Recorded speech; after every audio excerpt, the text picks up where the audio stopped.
Hello everyone. तो कैसे हो आप सब। तो हम हमारा unit 5 of business studies that is organizing कर रहे थे। तो हमने हमारी लास्ट वीडियो के अंदर हमने देखा था कि ऑर्गेनाइजिंग क्या होता है, उसकी इम्पोर्टेंस, उसके फीचर्स क्या हैं, उसका प्रोसेस क्या है, फॉर्मल इनफॉर्मल ऑर्गेनाइजेशन क्या होती है और हमारा जो फंक्शनल ऑर्गेनाइजेशन स्ट्रक्चर है वो क्या होता है।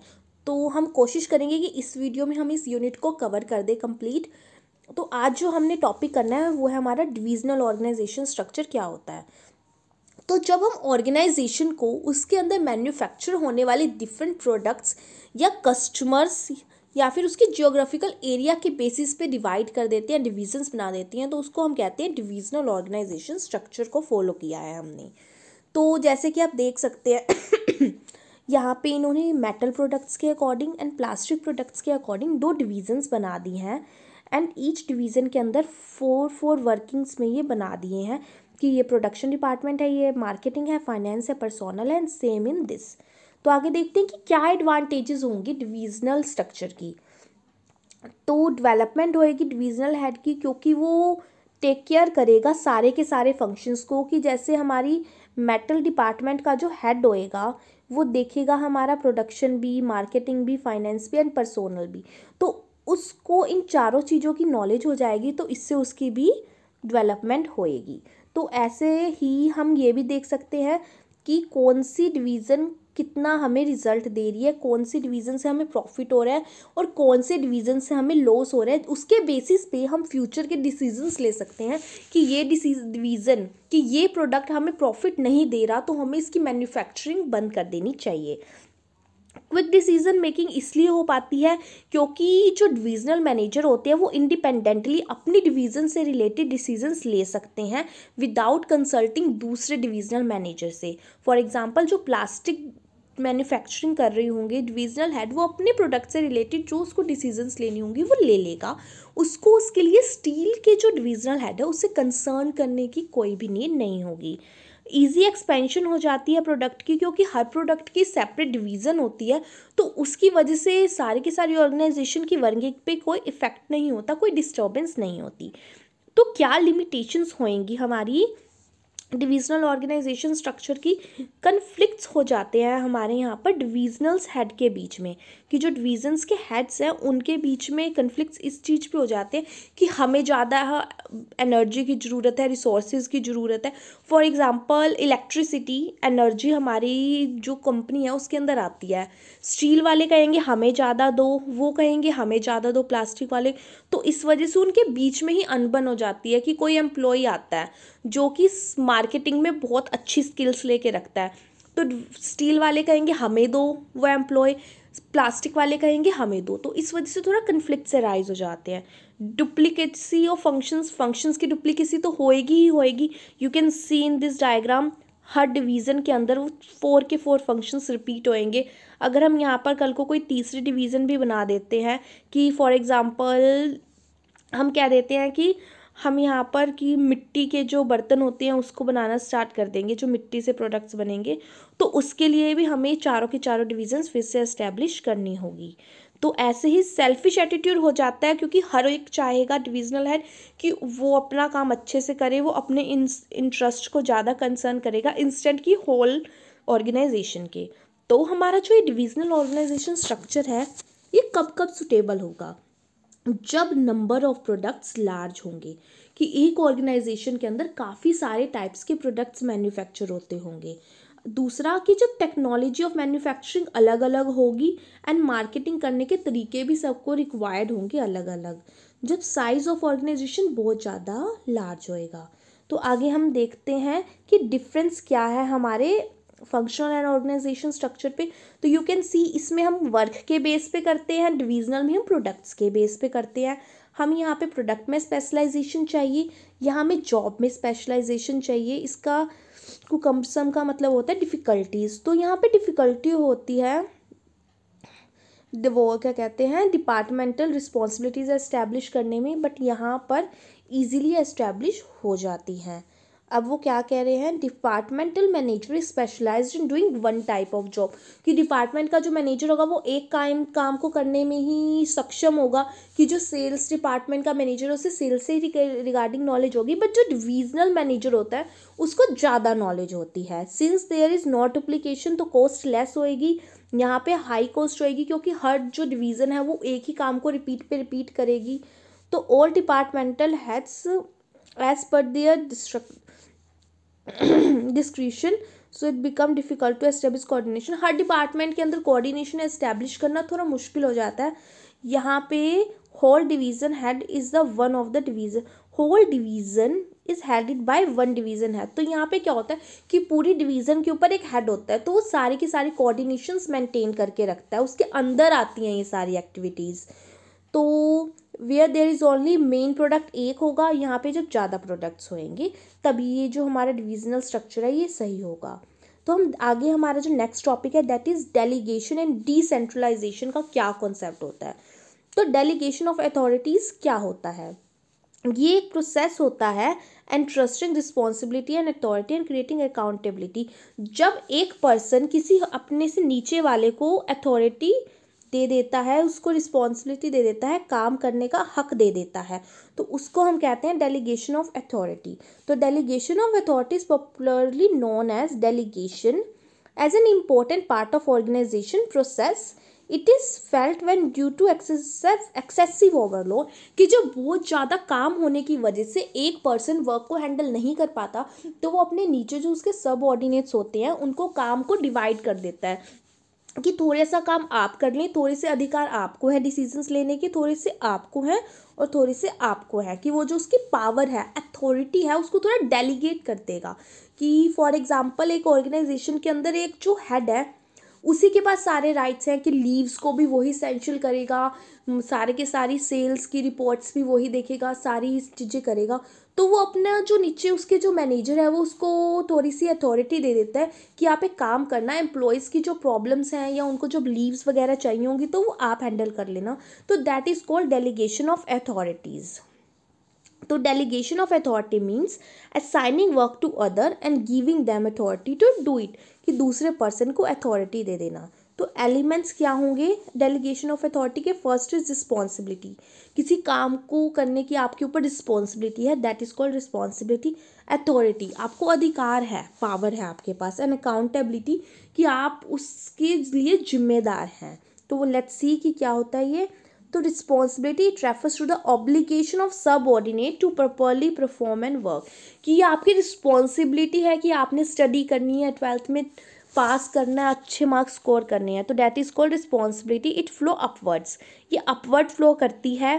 फीचर्स क्या होते हैं हमारी रिस्पॉन्सिबिलिटी के, responsibility can be assign to some other persons, कि हम किसी और पर्सन को रिस्पॉन्सिबिलिटी देते हैं। ड्यूटीफुल होती है। It is oriented because of superior subordinate relationship, superior subordinate relationship की वजह से ये होती है। आगे अथॉरिटी क्या होता है, इट रेफर्स टू राइट, कि मेरे को अथॉरिटी है कि मैं आपको पनिश कर सकती हूँ बिकॉज मैं आपसे हाई पोस्ट पे हूँ, दैट इज़ कॉल्ड अथॉरिटी। कि आपको राइट है, अपने जो सबऑर्डिनेट है उसको राइट है कमांड देने का। It refers to a right of an individual to command his subordinate and take actions with in the scope of his position, कि आप फॉर एग्जांपल स्कूल में आपकी टीचर को अथॉरिटी होती है आपको पनिश करने की, तो दैट इज़ कॉल्ड अथॉरिटी। वो टॉप टू बॉटम होएगी, आप तो अपनी टीचर को पनिश नहीं करेंगे ना, वही आपको पनिश करेंगे ना। तो फीचर्स क्या हैं हमारी अथॉरिटी के, तो authority can be assigned to some other person, हम अथॉरिटी को डेलीगेट भी कर सकते हैं। It is related to post, आपकी जैसी पोस्ट आपकी वैसी अथॉरिटी, जो हाई पोस्ट पे होगा उसकी हाई अथॉरिटी होगी, जो लो पोस्ट पे होगा उसकी लो अथॉरिटी होगी, ऐसे होता है। Authority is the key of managerial job, manager की जो जॉब होती है उसमें अथॉरिटी उसका की होता है, क्योंकि विदाउट अथॉरिटी वो कुछ काम नहीं कर सकता। जब एक मैनेजर है वो मैनेजर ही जब तक मैनेजर है ना, कि उसको अथॉरिटी है कि वो डिसीजंस ले सकता है, तो दैट्स वाई बिना अथॉरिटी के मैनेजर की जॉब भी यूजलेस ही होगी। तो डिफरेंस क्या है अथॉरिटी एंड रिस्पॉन्सिबिलिटी में हम देखते हैं। तो it is power to take decision, authority में डिसीजन लेने की पावर होती है आपके पास, और यहाँ द असाइंड जॉब, कि आप रिस्पॉन्सिबल हैं अपनी जॉब, आपको जॉब दी गई है उसके लिए। Authority move from top to bottom, as I told you कि टीचर आपको पनिश कर सकती है, आप टीचर को तो नहीं कर सकती हैं। And responsibility move from bottom to top, आपको अगर आपकी टीचर कोई काम देगी तो आप रिस्पॉन्सिबल हैं उसके लिए, तो रिस्पॉन्सिबिलिटी नीचे से ऊपर की तरफ जाती है। Origin because of formal position of the organization, and ये सीनियर सबऑर्डिनेट रिलेशंस की वजह से एस्टैब्लिश होती है। Authority to get that sense of authority is to get decision implemented, कि अच्छे से डिसीजंस लिए जा सके, इसलिए अथॉरिटी की नीड होती है। And responsibilities to obey the duties को ओबे करने के लिए। तो नेक्स्ट इज अकाउंटेबिलिटी। क्या होती है अकाउंटेबिलिटी? होती है आपकी आंसरेबल हो आप सामने वाले को, कि जो आपका काम है अगर आपने वो काम नहीं करा तो आपसे सामने वाला पर्सन क्वेश्चन पूछेगा कि आपने क्यों नहीं करा, और you are answerable to that. तो it refers to answerability for the final outcome of assigned task, ये अपवर्ड डायरेक्शन में फ्लो करती है। Accountability can not be delegated, accountability कभी भी डेलीगेट नहीं हो सकती, it is only towards the delegator. तो आगे देखते हैं, it is based on senior subordinates relationship, कि मेरे को उस पर्सन को रिपोर्ट करना है तो मेरी अकाउंटेबिलिटी है मेरे सीनियर को। तो ये होता है कि ये सीनियर सबऑर्डिनेट रिलेशन एस्टैब्लिश करती है because of delegation of authority, क्योंकि अथॉरिटी है उस पर्सन को, दैट्स वाई मैं उसके अकाउंटेबल हूँ। तो रिस्पॉन्सिबिलिटी और अकाउंटेबिलिटी में क्या फ़र्क होता है? ये आंसरेबिलिटी होती है कि आप आंसरेबल हो अपने सुपीरियर को, एंड ये जॉब से साइंस से रिलेटेड होती है। रिस्पॉन्सिबिलिटी और the work can be delegated to some other person, हम रिस्पॉन्सिबिलिटी फिर भी दे सकते हैं किसी और पर्सन को। फॉर एग्जाम्पल क्लास में डिसिप्लिन मेंटेन करने की मेन जो ड्यूटी होती है वो टीचर की होती है, बट समटाइम्स जो टीचर होती है वो मॉनिटर को उस ड्यूटी को दे देती है, तो वी कैन से कि जो उसकी टीचर की रिस्पॉन्सिबिलिटी थी उसने वो मॉनिटर को थोड़ी ट्रांसफ़र कर दी। बट अकाउंटेबिलिटी कैन नॉट, क्योंकि एट लास्ट जो अगर कोई इशू होगा जो अकाउंटेबल तो टीचर ही होगी ना, प्रिंसिपल मैम को, अगर क्लास में कोई शोर ज़्यादा होगा तो। ये senior and subordinate relation establish होता है, एंड डेलीगेशन ऑफ यहाँ अथॉरिटी होता है। तो वो कह रहे हैं क्या अकाउंटेबिलिटी डेलीगेट हो सकती है? द आंसर इज नो, क्योंकि डेलीगेशन ऑफ अकाउंटेबिलिटी नहीं हो सकता। अथॉरिटी सिर्फ डेलीगेट हो सकती है, अकाउंटेबिलिटी नहीं हो सकती। फॉर एग्जाम्पल, जो ये एग्जाम्पल जो इन्होंने लिखा हुआ है कि जो चीफ मैनेजर है उसने डिपार्टमेंटल मैनेजर को एक काम दिया कि आपने ऐसे काम करना है, एंड डिपार्टमेंटल जो मैनेजर है उसने आगे अपने जो सबऑर्डिनेट्स हैं उनको कह दिया कि आपने ऐसे ऐसे काम करना है। अगर हमारी जो डिपार्टमेंटल मैनेजर है उसके नीचे के जो सबऑर्डिनेट्स हैं उन्होंने काम अच्छे से नहीं करा, तो क्या वो अकाउंटेबल होंगे जाके चीफ मैनेजर को? नहीं, चीफ मैनेजर तो डिपार्टमेंटल मैनेजर से ही आंसर मांगेगा ना। तो दैट्स वाई जो अकाउंटेबिलिटी है वो कभी भी डेलीगेट नहीं हो सकती। आगे कह रही है कि डेलीगेशन ऑफ अथॉरिटी, कि division of work is the basis of delegation of authority. क्या कहते हैं? It refers to breaking the job into narrow and repetitive task, कि जो हम जॉब को रिपीटेटिव टास्क एंड छोटे छोटे पार्ट्स में डिवाइड कर देते हैं। तो division of labour offer no officer is capable to extend that he himself perform all the activities, कि एक पर्सन सारा काम नहीं कर सकता, तो काम को अच्छे से करने के लिए हम काम को डिवाइड कर देते हैं ज़्यादा लोगों के बीच में, कि इतना एक पर्सन तो सारा कुछ हैंडल कर नहीं पाएगा, तो उस काम को हम डिवाइड कर देते हैं। तो work is divided among many small jobs, and each job हम एक पर्सन को असाइन कर देते हैं कि एक पर्सन उस जॉब को करेगा। तो this whole process is known as division of labour. इससे हमारे को स्पेशलाइजेशन मिल सकती है। तो आगे हम देखते हैं कि प्रोसेस क्या होता है डेलीगेशन ऑफ अथॉरिटी का, कि सबसे पहले हम रिस्पॉन्सिबिलिटी असाइन करेंगे कि आप उस चीज़ के लिए रिस्पॉन्सिबल हैं, फिर आप अथॉरिटी मिलेगी कि आपको वो काम करने के लिए हम आपको ये पावर दे रहे हैं, और फिर आप फिक्स करेंगे आपकी अकाउंटेबिलिटी कि आपको ये काम करना है, इस काम को करने के लिए हम आपको ये पावर दे रहे हैं। फिर हम आपसे क्वेश्चन आस्क करेंगे कि वेदर आपने वो काम करा या नहीं करा, आप हमें अकाउंटेबल हैं। तो this is called the process of delegation of authority. तो सबसे पहले रिस्पॉन्सिबिलिटी देना कि आपने किस हिसाब से काम करना है, फिर अथॉरिटी देना कि आपको ये पावर्स हैं कि आपके पास ये राइट्स है कि आप इस हिसाब से किसी से भी काम करवा सकते हैं। आपको ये अथॉरिटी दे दी है अकाउंटेबिलिटी फिक्स करना कि अब आपको हमने रिस्पॉन्सिबिलिटी दे दी, अथॉरिटी दे दी, अब आपको काम करके हमें अकाउंटेबल होना होगा, हमें आंसर देना होगा। सो इम्पोर्टेंस क्या होती है डेलीगेशन ऑफ अथॉरिटी की? अफेक्टिव मैनेजमेंट होती है। अगर हम अथॉरिटी को डेलीगेट करेंगे कि सारे के सारे लोग अपने आप को अच्छा फील करेंगे कि सबको ये होगा कि हम ऑर्गेनाइजेशन के फंक्शंस में पार्ट ले रहे हैं, तो अफेक्टिव मैनेजमेंट का काम होएगा, एम्प्लॉयज़ की डेवलपमेंट होएगी। क्योंकि जब हम अथॉरिटी देंगे उन्हें, उनको काम करने के आगे पावर देंगे, तो वो अच्छे से काम करेंगे और वो फ्यूचर में एक्स्ट्रा रिस्पॉन्सिबिलिटीज़ लेने के लिए भी कैपेबल हो जाएंगे। आगे मोटिवेशन टू एम्प्लॉयज़ कि जब अब आप क्लास के अंदर आपको मॉनिटर बना दिया गया है और आपको पावर दे दी गई है, तो आप तो मोटिवेटेड फील करेंगे ना कि ओ माय गॉड मुझे पावर दी गई है, मैं इंटेलिजेंट हूँ, तो मैं और अच्छे से काम करूँगा। तो इससे एम्प्लॉयज़ मोटिवेटेड होते हैं। ग्रोथ भी इंक्रीज होती है जस्ट बिकॉज की delegation of authority does not develop only one person और division but facilitates the development of the organisation as a whole, कि उससे पूरी की पूरी ऑर्गेनाइजेशन की भी ग्रोथ होती है। As adequate number of able employees are available in the organization to take the decision, क्योंकि उससे क्या होगा कि अगर जो एम्प्लॉयज़ हैं उनकी पावर इंक्रीज होएगी कि वो ज़्यादा अच्छे एम्प्लॉयज़ अवेलेबल होंगे ऑर्गेनाइजेशन पे।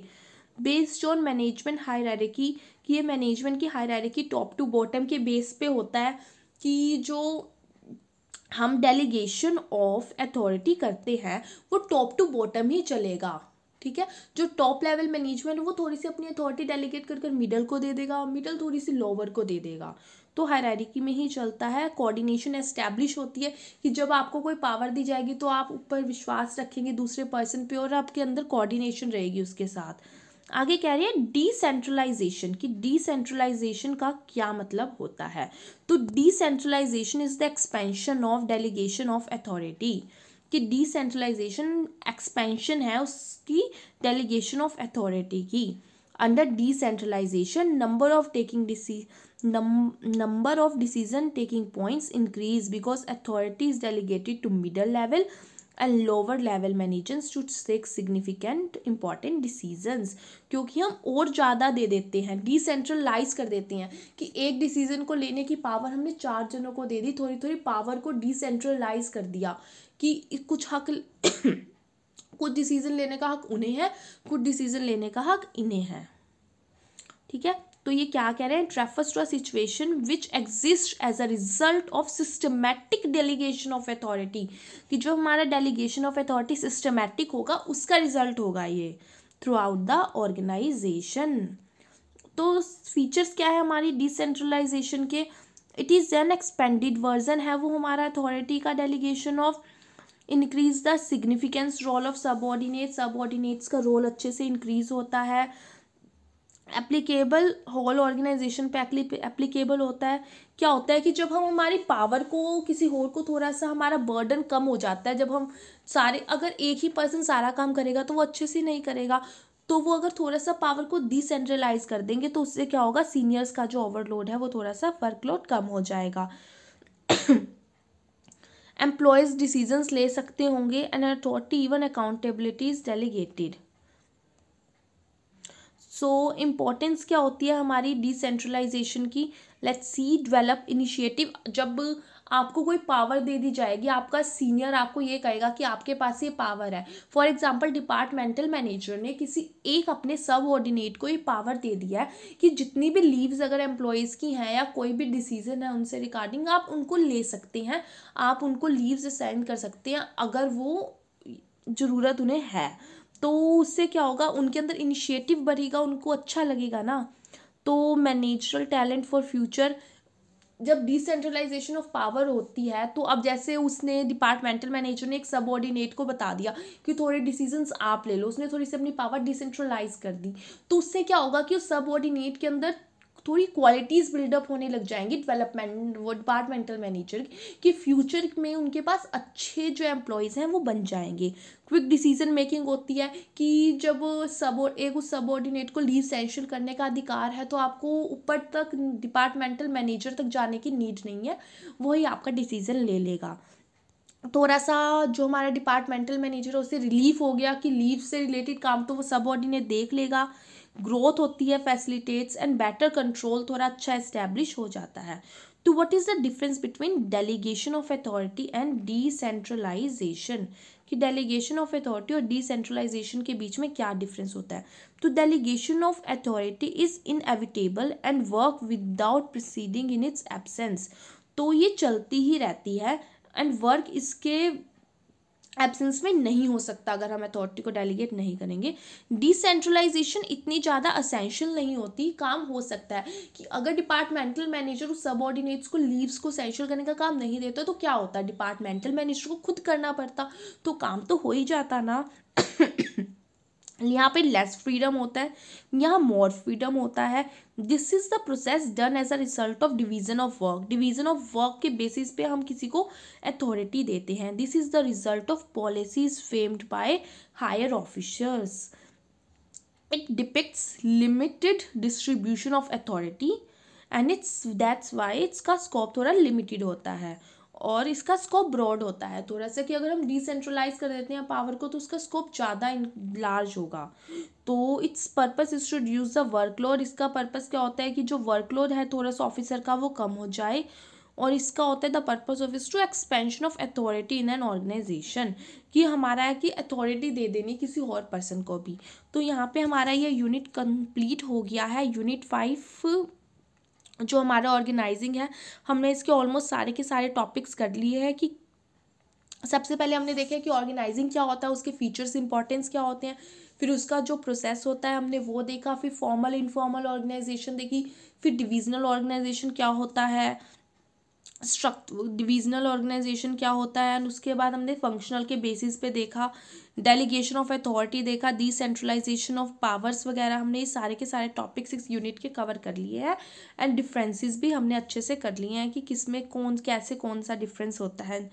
तो गाइज अगर आपको मेरे एफर्ट्स अच्छे लगे हो तो चैनल को सब्सक्राइब करना एंड वीडियो को लाइक करना एंड कमेंट्स में मुझे बताना कि आपको अगर किसी और टॉपिक के ऊपर भी वीडियो चाहिए तो I will provide you that, and अपने फ्रेंड्स के साथ शेयर करना। और मैं आपको सुपरविजन वीडियोस भी सारे यूनिट्स की प्रोवाइड करूँगी कि आपको जब फटाफट से सारे टॉपिक्स को रिवाइज करना हो तो आप एक ही टेक में सारा कुछ कर सकें। So thank you for watching, do subscribe my channel and like the videos. Bye bye.